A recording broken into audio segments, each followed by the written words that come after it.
Bank loss করবে এটা তো আপনি চাইবেন না। তা ঠিক আছে, ব্যাংকের এখন lakh lakh stake holder, share holder, ক্ষুদ্র বিনিয়োগকারী, এরা কিন্তু ব্যাংকের শেয়ার কিনছেন। ব্যাংকের একটা প্রফিট, একটা স্যাটিসফ্যাক্টরি প্রফিট এবং একটা স্যাটিসফ্যাক্টরি ডিভিডেন্ড দিতেই হবে। 10% ডিভিডেন্ড দিতে না পারলে সেটা জেড ক্যাটাগরি হলো শেয়ারের দাম অনেক প্লাঞ্চ করবে।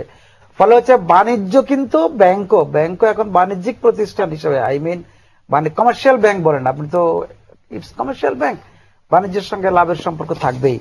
এটা হচ্ছে একটা। দ্বিতীয় হচ্ছে যে আপনি একটা ছোট্ট কথা বলছিলেন যে ব্যাংকের পরিচালন ব্যয়, সাজসজ্জা, এগুলো হচ্ছে আপনাদের ডিমান্ড, ব্যবসায়ীদের ডিমান্ড। সরকারি অফিসে আপনি ঢুকতে চান না, ওখানে এসি নাই বলে, সরকারি অনলাইন নাই বলে, অতিরিক্ত কথা বলছি, মানে যেটা অতিরিক্ত ভাবে করা হচ্ছে। হ্যাঁ, সেটা হলো ক্ষেত্র বিশেষে হতে পারে, কিন্তু এই জিনিসগুলো এখন না হলে নয়। আশিক ভাই, আপনি কিন্তু এখন অনলাইন ব্যাংকিং না হলে ওই ব্যাংকে যাবেন না।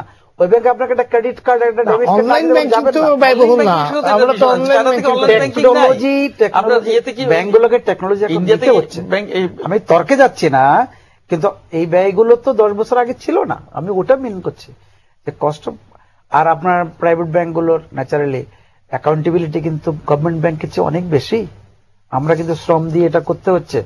সব ব্যাংকই সেম সার্ভিস দেয়, কে কত দ্রুত দিল, কত সঠিক দিল, কত নিরাপদ দিল, ওটা ইম্পর্টেন্ট। প্রাইভেট ব্যাংকে কিন্তু এটা এনশিওর করার চেষ্টা করছে যে অ্যাটলিস্ট যে আমি তো একই বিমান লন্ডন যাবে, আমি তো ফার্স্ট ক্লাসে যাবো না ইকোনমিতে যাবো, এটা তো কিন্তু আপনি ডিসাইড করছেন। সুদের হার কমার ব্যাপারে একই দিনে ডিপোজিটের হার আর লেন্ডিং এর হার কমবে না। এটা না কমার অনেকগুলো কারণ আছে। আমি আপনাকে বলি যে একটা ডিপোজিটের 1 বছরের জন্য যে আমি টার্ম ডিপোজিট নেই, আজকে আমি যদি ডিসাইড করি যে সুদ কমালাম, আমি 10 থেকে 9 আসলাম, ওই ডিপোজিটটা কিন্তু 1 বছর পর পর্যন্ত আমাকে 10 দিয়ে যেতে হবে। তাহলে ওর একটা টাইম ল্যাগ আছে যে ডিপোজিটের রেটটা কমে আসার জন্য। কিন্তু আমি যখন লেন্ডিং রেট কমাই তখন কিন্তু সেটা কিন্তু ইনস্ট্যান্টলি ওই কোয়ার্টার থেকে কার্যকরী হয়। সেই জন্য খুব দ্রুত লেন্ডিং রেট এক্ষুনি কমানো যাবে, কমানো শুরু হচ্ছে। ডিপোজিট কিন্তু ব্যাংকের স্প্রেড নিয়ে আপনার লেখালেখিটা এখন বুঝেন যে বাংলাদেশ ব্যাংক খুব মনিটর করে যে স্প্রেডটা 5-এর নিচে কিনা। মোস্ট ব্যাংক 5-এর নিচে আসার চেষ্টা করছে, কিন্তু অনেক ব্যাংক, বিদেশি ব্যাংক এবং অনেক ব্যাংক, আমি স্বীকার করি অনেক ব্যাংক এখন 5-এর উপরে আছে। এই জিনিসটাকে স্ট্রাইক মানে হিট করতে হবে যে স্প্রেডটা কত। আপনার কতগুলো জিনিস এখনো দেখেন গভর্নমেন্টের, আপনি দেশের নাগরিকদের কথাও চিন্তা করেন, ওয়েস্ট বন্ডে এখন অনেক হাই রেট। আপনি দেখেন গত 3 মাসে কত গুণ সঞ্চয়পত্রের বিক্রি বেড়েছে, এই বিকজ অফ দি ব্যাংকের এই কমার কারণে, ডিপোজিট রেট কমার কারণে। তাহলে আপনি যতক্ষণ আপনি এই ডিপোজিট রেটকে কমানোর চেষ্টা করবেন ততক্ষণে কিন্তু সঞ্চয়পত্রের দিকে মানুষ চলে যাচ্ছে। ফলে ব্যাংকও অপারেশনাল এই রিস্ক গুলো, মার্কেট রিস্ক গুলো কিন্তু ব্যাংকেরও আছে। আমরাও কিন্তু ওই মার্কেট রিস্ক, অপারেশনাল রিস্ক এবং ক্রেডিট রিস্ক এগুলো হিসাব করে চলি। আমাদের যে খেলাপির কথা বলেন এটা আমাদের ক্রেডিট রিস্ক, আমরা ওই জায়গার জন্য সংস্থান করতে হচ্ছে। ফলে হচ্ছে কি একজন প্রাইভেট ব্যবসায়ীর মতো কিন্তু ব্যাংকগুলোকে এখন এই দুইটা দিক ব্যালেন্স করে ব্যবসা করতে হচ্ছে। আমরা মনে করি যে সুদ কমার দিকে আছে আমাদের, যেহেতু এখন বাজারে অ্যাক্সেস টাকা আছে, এই লক্ষণটা কিন্তু এই মুহূর্তে শুভ। অতি অ্যাক্সেস কিন্তু আবার ব্যাংকের জন্য ভালো নয়। আমরা ট্রেজারি বিল বন্ডের দিকে ঝুঁকে যাচ্ছি, এটা তো আমার কাম্য নয়। আমি তো চাচ্ছি আপনাকে লোন দিতে, আমি চাচ্ছি ইকোনমিতে কন্ট্রিবিউট করতে, আমি চাচ্ছি ভ্যালু এডিশন করতে। তাহলে আমি আমার মূল ব্যবসাতে আমি কেন এখন এই যে 1 লক্ষ কোটি টাকার উপরে আমার যে অ্যাক্সেস বাজারে আছে, এর মোস্ট পার্ট কিন্তু আমি ওই কম রেটের বিল বন্ডে বিনিয়োগ করে রাখছি। আমার তো ডিপোজিটারকে তার সুদটা টাইমলি এবং সম্পূর্ণই দিতে হবে।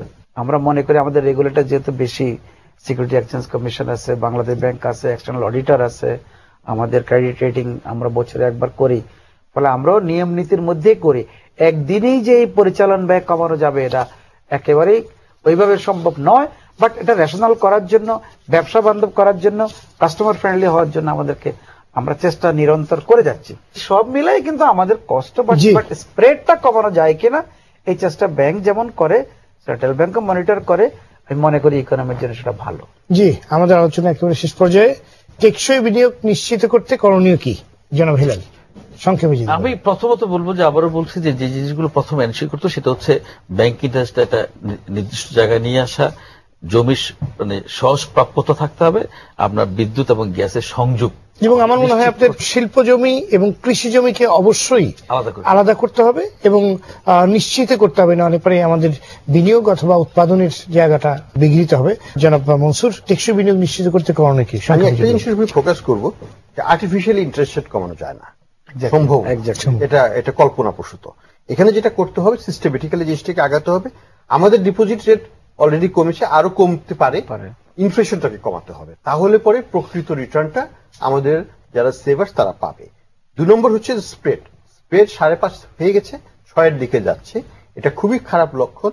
এখানে 1.2% হচ্ছে আপনাদের অ্যাডমিনিস্ট্রেটিভ কস্ট, প্রফিট 1% মতো থাকে অ্যাসেটের উপর, এন্ড বাকি 4% কিন্তু loan loss provision and other things. এইখানে আপনাদের ব্যাংকের অবশ্যই নজর দিতে হবে, সরকারকে লোন ডিফল্ট কালচার বন্ধ করতে হবে।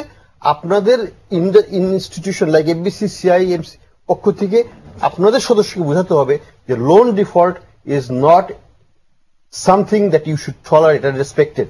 কারণ তারা যদি respectable members of the community হইতে হয়, বিজনেস কমিউনিটিতে, তারা যেন লোন ডিফল্টার না হয়, তাহলে এটার ভারটা কিন্তু সবাইকে নিতে হচ্ছে, ভালো গ্রাহকদেরকে আরো বেশি নিতে হচ্ছে এবং এসএমইদেরকে চূড়ান্ত ভাবে নিতে হচ্ছে এই বোঝাটা। এবং লোন ডিফল্টের সংখ্যা পরিমাণ এখন 12% গিয়েছে টোটাল লোনে, এবং এটা আরো বাড়বে।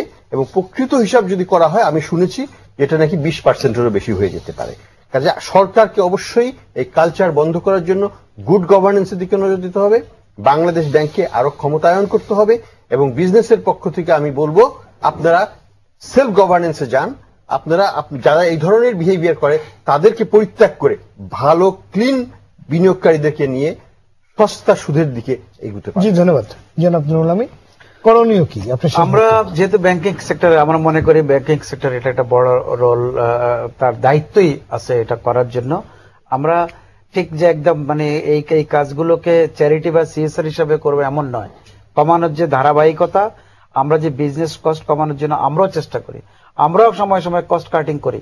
আপনাদের পরিচালনা ব্যয়ের কথাও বলা হয়েছে। অবশ্যই এখন আর পরিচালনা ব্যয় আগের তুলনার মতো, এখন একটা সফটওয়্যার কেনার জন্য একসময় 10 থেকে 20 কোটি টাকা লেগেছে, সেটা এখন আর লাগছে না। আমাদের শুরুর সময় যে জিনিসগুলো আপনাদের কাস্টমারদের ডিমান্ড ছিল, এগুলো মোরাললেস এখন একটা সেট পর্যায়ে চলে আসছে। এখন আর শাখা ওপেনের এত ব্যয় বাংলাদেশ ব্যাংক অ্যালাউ করে না। সব মিলাই আমরা মনে করি যে মানি মার্কেটকে ঠিক রাখার জন্য বাংলাদেশ ব্যাংকের যে রোল, ইনফ্লেশনের কথা উনি বললেন, বাংলাদেশ ব্যাংকের মূল কাজে হচ্ছে টাকার মান ঠিক রাখা, আর ইনফ্লেশন এখন একটু কমের দিকে আসতেছে, যেটা আমাদের মনে করি যে ইকোনমির জন্য ভালো। আবার ক্যাপিটাল মার্কেটও যদি আরো চাঙ্গা হয়, তাহলে মানুষ ব্যাংক লোনের দিকে কম আসবে, সেখান থেকে টাকা তুলতে পারবে। টেকসই করার জন্য যেটা হচ্ছে যে নীতি সাপোর্ট, অপারেটরদের সততা, এবং যারা এই মার্কেটে আমাদের যারা বড়োয়ার আছেন তাদেরও এথিক্যাল স্ট্যান্ডার্ড এমন হওয়া উচিত যে ব্যাংক লোন নিলে যেন সেটা আমরা শোধ দিতে পারি।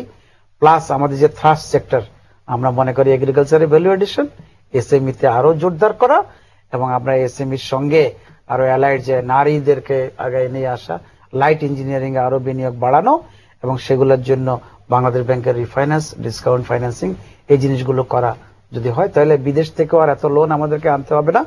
আমরা মনে করি যে ব্যাংকিং সেক্টরও ভাইয়েবল হবে, খেলাপি ঋণের বোঝাটা আমাদের যদি কমে, তাহলে আমরা আরো স্বাচ্ছন্দ্যে আরো ভালোভাবে কাজ করতে পারি। ধন্যবাদ সবাইকে আমাদের স্টুডিওতে এসে আপনাদের মূল্যবান মতামত দেওয়ার জন্য। দর্শক, দারিদ্র বিমোচন এবং অর্থনৈতিকভাবে স্বাবলম্বী হতে হলে সব ধরনের বিনিয়োগের লক্ষ্যমাত্রা অর্জন একান্ত অপরিহার্য। তাই বিনিয়োগকে ঘিরে সব ধরনের প্রতিবন্ধকতা দূর করতে একটি সঠিক নীতি কাঠামো তৈরি করতে হবে। সুশাসন, অবকাঠামো এবং বিদ্যুৎ ও জ্বালানি ব্যবস্থার উন্নয়ন করতে হবে। শিল্প খাতে ঋণের ব্যাপারে সুদের হার কমিয়ে ব্যাংকগুলোকে বিনিয়োগ বান্ধব আচরণ করতে হবে। ঝুঁকি নিয়ে হলেও ক্ষুদ্র ও মাঝারি উদ্যোক্তাদের জন্য মূলধনের যোগান বাড়াতে হবে। সর্বোপরি রাজনৈতিক অনিশ্চয়তা দূর করতে হবে, অর্থনীতির স্বার্থে রাজনৈতিক সমঝোতায় পৌঁছতে হবে। আজ এ পর্যন্তই। আগামী সপ্তাহে আবারও ফিরে আসবো আমি সৈয়দ আশিক রহমান। সে পর্যন্ত সবাই ভালো থাকুন, সুস্থ থাকুন। সঙ্গে থাকার জন্য ধন্যবাদ।